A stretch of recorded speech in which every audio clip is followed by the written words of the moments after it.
Mesdames et messieurs, bonjour à vous, à tous et à toutes. On se retrouve dans cette nouvelle réédition de 15 heures. Voici les titres.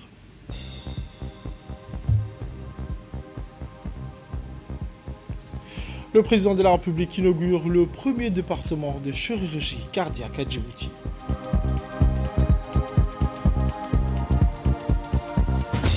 Au Venezuela, le bilan des séismes s'élève à 235 morts. Les recherches se poursuivent sous les décombres. Et plus ensuite le journal au complet. Je vous le disais dans les titres, le président de la République, son Excellence M. Ismaël Omar Guelleh, a officiellement inauguré le tout premier département de chirurgie cardiaque, désormais capable de réaliser sur place des interventions à cœur ouvert.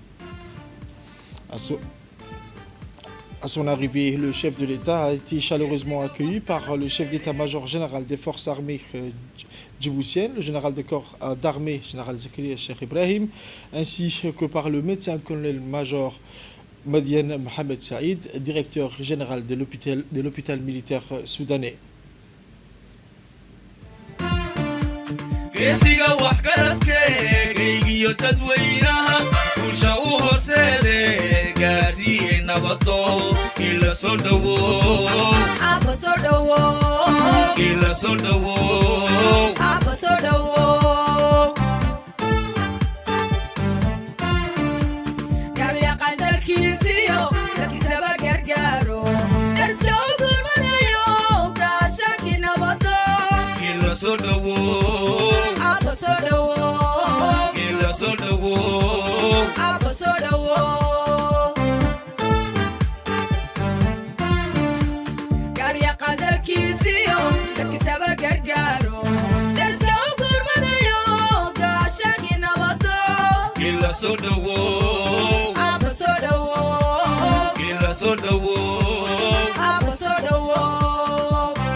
C'est une infrastructure médicale de haute technologie implantée au sein de l'hôpital militaire soudanais. Une unité spécialisée qui constituée d'une avancée majeure pour le système de santé national, dotée d'un plateau technique ultramoderne et d'équipements médicaux de dernière génération. Elle répond aux standards des grands centres hospitaliers internationaux et ambitionne de devenir un pôle d'excellence dans le domaine cardiovasculaire, aussi bien à l'échelle nationale que régionale. Grâce à la mise en service de ce département, de nombreuses pathologies cardiaques complexes pourront désormais être prises en charge directement à Djibouti, évitant ainsi aux patients des évacuations sanitaires à l'étranger. Parmi les affections concernées figurent notamment les maladies coronariennes, les pathologies valvulaires, les dissections aortiques, ainsi que certaines malformations cardiaques congénitales. Et donc, je vous le disais, à son arrivée, le chef de l'État a été chaleureusement accueilli par le chef d'état-major général des forces armées djiboutiennes, le général de corps d'armée, général Zakaria Cheikh Ibrahim, ainsi que par le médecin-colonel-major Madiane Mohamed Saïd, directeur général de l'hôpital militaire soudanais.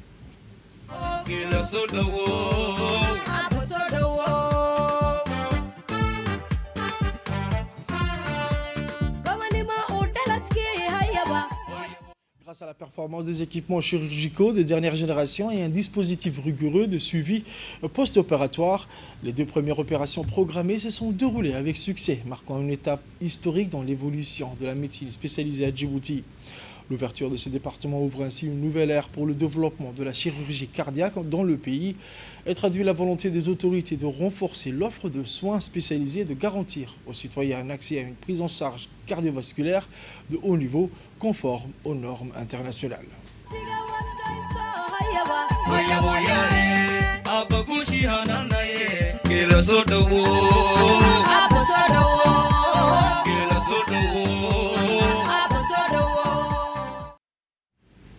Ensuite, le numéro 1 djiboutien, son Excellence M. Ismaël Omar Guelleh, a effectué une visite guidée des différentes unités que composent ce service de pointe de l'hôpital militaire soudanais. Une occasion pour le chef de l'État de saluer l'expertise, le professionnalisme et les équipes médicales à l'origine d'avancées majeures dans le domaine de la santé.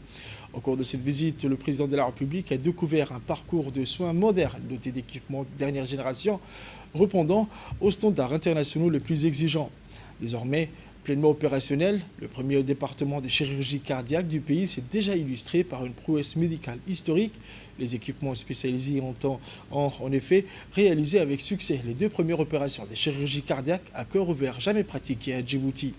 Ces interventions particulièrement complexes et longues de plusieurs heures ont nécessité une coordination exemplaire entre chirurgiens, anesthésistes, techniciens de perfusion et personnel soignant, dans un environnement répondant aux normes les plus strictes en matière de sécurité et de stérilisation. Le succès de ces 2 opérations marque un tournant décisif pour le système de santé national. Il témoigne de la capacité de Djibouti à prendre en charge localement les pathologies cardiaques les plus lourdes grâce à des compétences humaines hautement qualifiées et à des infrastructures de pointe. La visite présidentielle a également permis de découvrir les différentes composantes de ce parcours de soins intégré.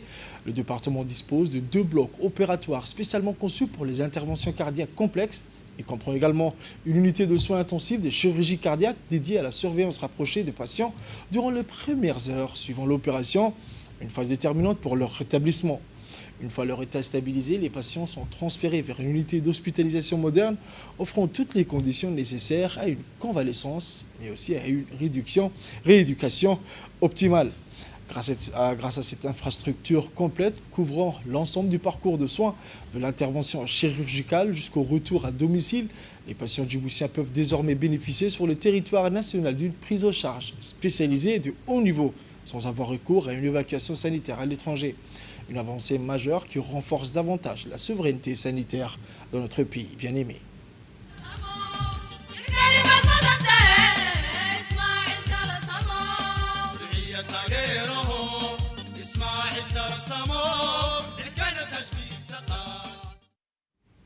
À l'issue de sa visite, le président de la République, El-Hadj Ismaël Omar Guelleh, a adressé ses félicitations aux équipes médicales et paramédicales pour leur engagement et leur professionnalisme, saluant une avancée majeure pour le système de santé national.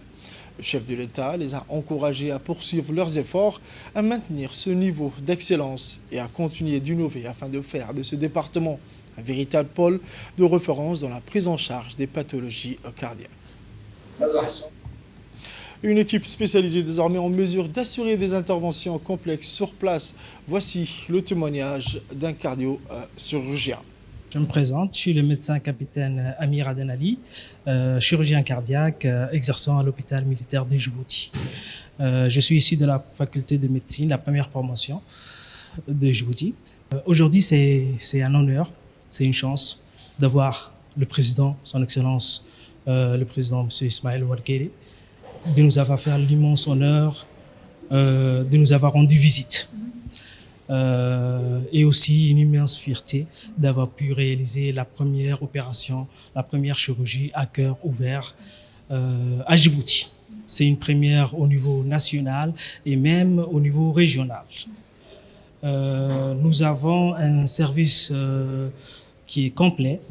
Et aujourd'hui, nous avons ouvert le service de chirurgie cardiaque avec la réalisation de 2 grandes chirurgies majeures, complexes, ne se faisant pas dans la région. En fait, c'est des patients atteints de valvulopathie, c'est-à-dire que les valves au niveau du cœur n'étaient pas fonctionnelles, ce qui entraînait une défaillance au niveau cardiaque. Nous avons réussi à retirer ces valves et à changer avec des matériels permettant d'améliorer la qualité de vie de ces patients. Tout ceci se fait à cœur arrêté avec une machine appelée la circulation extracorporelle permettant d'assurer la fonction du cœur et du poumon. Les matériels que nous possédons à l'hôpital militaire sont aux normes internationales, c'est-à-dire que même un bloc opératoire aux États-Unis, en Europe ou même en Asie, nous l'avons déjà. Et même je peux affirmer sans crainte que au niveau qualité, nous avons de meilleures performances. Et dans une réaction, le président de la République, son Excellence M. Ismaël Omar Guelleh, a salué une avancée majeure pour le système de santé national, réaffirmant l'importance du développement des services médicaux spécialisés et du renforcement de l'autonomie sanitaire du pays. Avec la mise en service de ce nouveau département médical, notre pays franchit une étape décisive dans son développement et son autonomie sanitaire, a déclaré le chef de l'État Le président Ismaël Marguerite a également souligné que cette réalisation est le fruit d'efforts soutenus menés sur plusieurs années, guidés par la volonté constante de relever les défis les plus ambitieux dans le domaine de la santé. Le Nébrel djiboutien a enfin adressé ses chaleureuses félicitations à l'ensemble du personnel de l'hôpital militaire soudanais de Djibouti, ainsi qu'à son directeur, le docteur Madiane Mohamed Saïd, pour leur engagement et leur contribution à cette réussite historique. سند وناكسن عيد وناكسن والسلام عليكم ورحمة الله. Ensuite, à l'occasion du 49e anniversaire de l'indépendance de la République de Djibouti, de nombreux télégrammes de félicitations continuent d'affluer à la présidence de la République, adressés par des chefs d'État et de gouvernement des pays frères et amis, ainsi que par des responsables d'organisations régionales et internationales. Ces messages expriment leurs vœux de bonheur et de réussite au président Ismaël Marguerite, mais aussi au peuple djiboutien. Les dirigeants saluent notamment le leadership du chef de l'État ainsi que le rôle de Djibouti en faveur de la paix, de la stabilité et du développement des échanges économiques dans la région. Parmi les derniers messages reçus figure celui de Sa Majesté Naruhito, empereur du Japon, qui a adressé ses chaleureuses félicitations au président de la République, au gouvernement et au peuple djiboutien à l'occasion de la fête nationale. Le président de l'Assemblée nationale a reçu une délégation de la Grande Assemblée nationale de Turquie. Son Excellence, M. Dileta Mohamed Dileta, président de l'Assemblée nationale de la République de Djibouti, a reçu en audience une délégation de la Grande Assemblée nationale de Turquie, conduite par l'honorable Mustafa, président du groupe d'amitié parlementaire Turquie et Djibouti. En séjour à Djibouti, à l'occasion des festivités marquant le 49e anniversaire de l'indépendance de la République de Djibouti, cette délégation turque effectue cette visite dans le cadre du renforcement des relations d'amitié et de coopération entre les deux pays. Ont également pris part à cette rencontre la présidente du groupe d'amitié parlementaire Djibouti-Turquie, l'honorable Oumma Mohamed Hamid, ainsi que les membres du groupe d'amitié parlementaire Djibouti-Turquie, les honorables Hassan Bassoma et Hassan Aden Gedi étaient également présents. Son Excellence M. Aden Hussein Abdullahi, ambassadeur de la République de Djibouti auprès de la République de la Turquie, ainsi que les membres de l'ambassade de Djibouti à Ankara. Les échanges ont porté sur les excellentes relations bilatérales entre la République de Djibouti et la République de Turquie, ainsi que sur les moyens de renforcer davantage la coopération parlementaire à travers des échanges d'expériences, des visites réciproques et une concertation accrue sur les questions d'intérêt commun. Au cours de l'audience, la délégation turque a transmis à son Excellence M. Dileta Mohamed Dileta les salutations fraternelles ainsi qu'un message de son Excellence M. Numan Kurtulmuş, président de la Grande Assemblée nationale de Turquie, un message qui réaffirme la volonté commune des deux institutions parlementaires de consolider davantage les liens d'amitié et de coopération entre la République de Djibouti et la République de Turquie. À cette occasion, le président Dileta Mohamed Dileta a salué l'excellence des relations historiques et fraternelles unissant Djibouti et la Turquie, tout en réaffirmant la volonté de l'Assemblée nationale de Djibouti de poursuivre le développement de ce partenariat stratégique au service des intérêts des deux peuples. Pour sa part, l'honorable Mustafa a exprimé sa gratitude pour l'accueil chaleureux qui lui a été réservé et s'est félicité de prendre part aux célébrations du 49e anniversaire de l'indépendance de la République de Djibouti. Communiqué du ministère de l'Intérieur à présent, le ministère de l'Intérieur communique que les journées du samedi 27 et dimanche 28 juin 2026 seront fériées, chômées et payées à l'occasion de la célébration du 49e anniversaire de notre ascension à la souveraineté nationale. Autre actualité de cet après-midi, à la veille de la fête nationale du 27 juin, Djibouti se met déjà aux couleurs de la célébration. De la tombée de la nuit, les couleurs nationales illuminent les rues de la capitale et des régions de l'intérieur. Le drapeau djiboutien flotte sur les bâtiments publics, les commerces et de nombreuses habitations témoignant de l'attachement de la population à cette date historique. À la place du 27 juin, à la place de Tokyo, au jardin public et dans les principales artères du centre-ville, les décorations et les illuminations attirent de nombreux habitants. En famille ou entre amis, ils viennent admirer les préparatifs et profiter de l'ambiance festive qui règne dans la ville. Les rues sont animées et l'effervescence est déjà palpable à quelques heures des célébrations officielles. Partout, un même sentiment de fierté et d'unité accompagne les préparatifs de cette journée symbolique. À la veille de cette 27 juin 2026, Djibouti vit déjà au rythme de sa fête nationale dans une atmosphère festive qui annonce les célébrations de l'indépendance. Autre grand format de ce journal, toujours dans le cadre du 27 juin, dans une atmosphère empreinte de fierté et d'orgueil national, la République de Djibouti se prépare ces jours-ci à célébrer le 49e anniversaire de son indépendance, le 27 juin 2026. Un autre grand format préparé par la rédaction.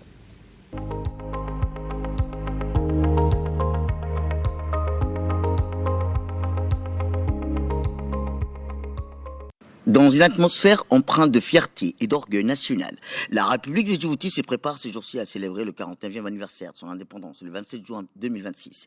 Cette fête nationale mémorable ravive le souvenir du long combat qui a conduit à l'accession du pays à la souveraineté obtenue le 27 juin 1977, après la fin de la période coloniale française.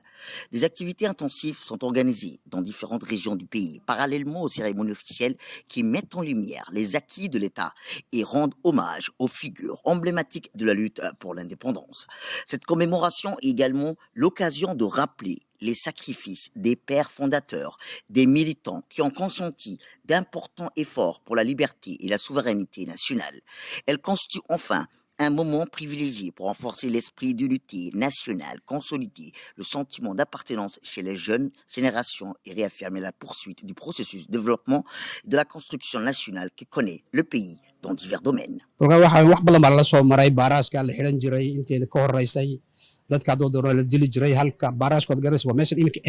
En tant que citoyens ayant vécu la période de l'indépendance, le 27 juin représente pour nous une date historique, inoubliable. Nous avons connu les années de lutte qui ont précédé l'indépendance. Nous mesurons l'ampleur des sacrifices consentis par les militants pour que Djibouti accède à la souveraineté et à la dignité. Aujourd'hui, nous sommes fiers du chemin parcouru. Nous souhaitons que les jeunes générations préservent ces acquis et poursuivent l'œuvre de la construction du développement national. À l'occasion de cette célébration, les citoyens de toutes catégories confondues participent aux festivités populaires et officielles, aux chants patriotiques ainsi qu'aux activités culturelles qui reflètent la richesse, la diversité du patrimoine djiboutien. À l'approche de la journée de l'indépendance, le peuple djiboutien se remémore les sacrifices des hommes, des femmes qui ont lutté pour voir se lever l'aube de liberté et de l'indépendance de Djibouti. À cette occasion, ils renouvellent leur engagement à protéger la patrie et à préserver ses acquis. waxaan leeyahay calankeena ayaa la jecelahay allahu jooglo nabadqab iyo caafimaad aan ku hayno markaa madaxweynaheena allaha loo daayaan leeyahay. Le 49e anniversaire de l'indépendance de la République de Djibouti constitue pour l'intense et l'ensemble de la société djiboutienne une étape de réflexion sur les réalisations accomplies depuis l'indépendance jusqu'à nos jours.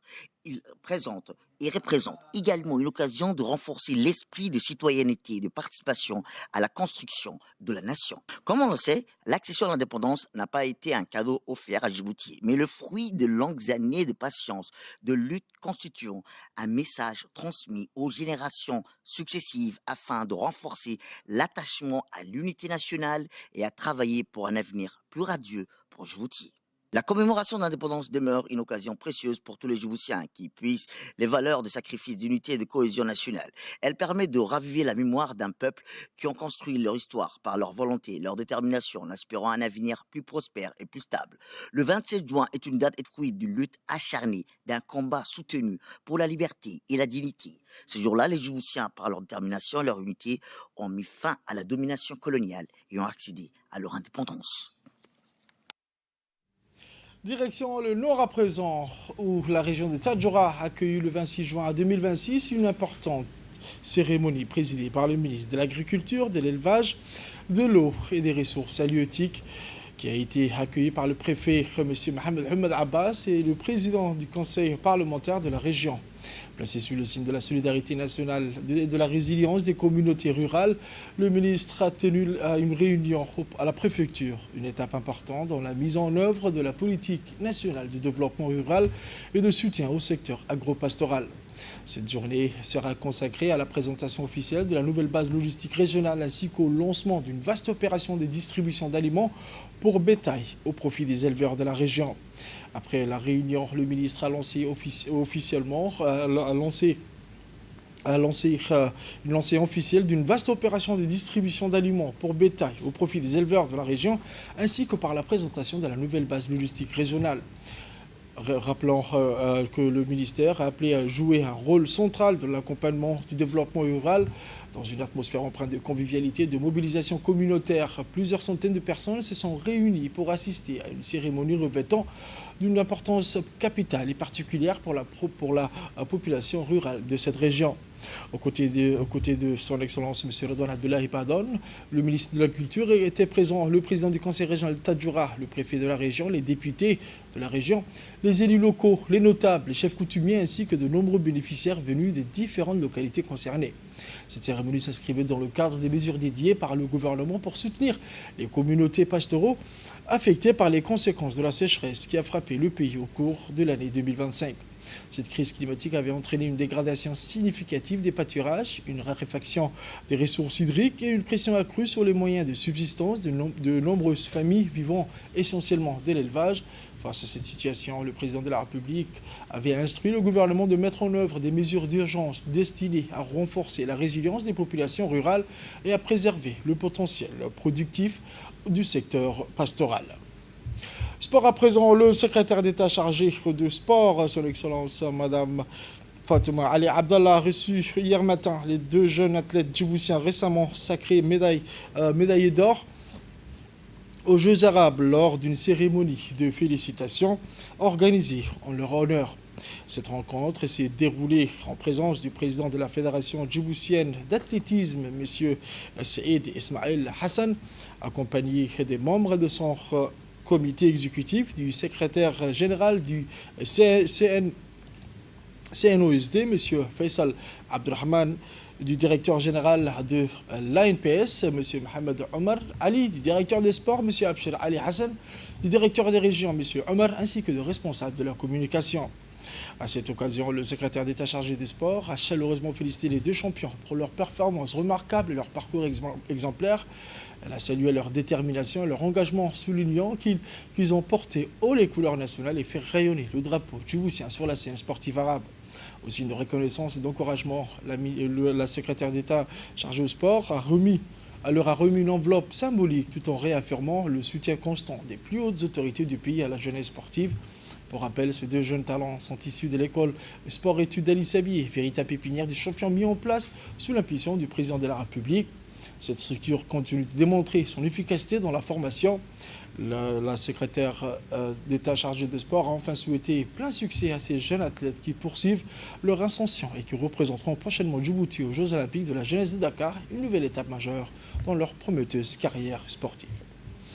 Aux nouvelles mondiales à présent, je vous le disais dans les titres, le bilan des deux puissants séismes qui ont frappé le Venezuela est monté à 235 morts, tandis que les équipes de secours et les habitants poursuivent les recherches pour retrouver des survivants toujours piégés sous les décombres dans un contexte marqué par la poursuite des répliques.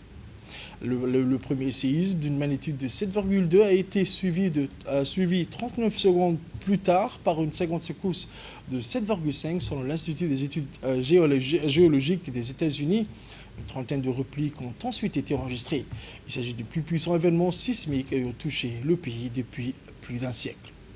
C'est tout pour ce journal de 15h, mesdames et messieurs. Merci à vous de l'avoir suivi et restez avec nous pour la suite du programme sur Télé Djibouti.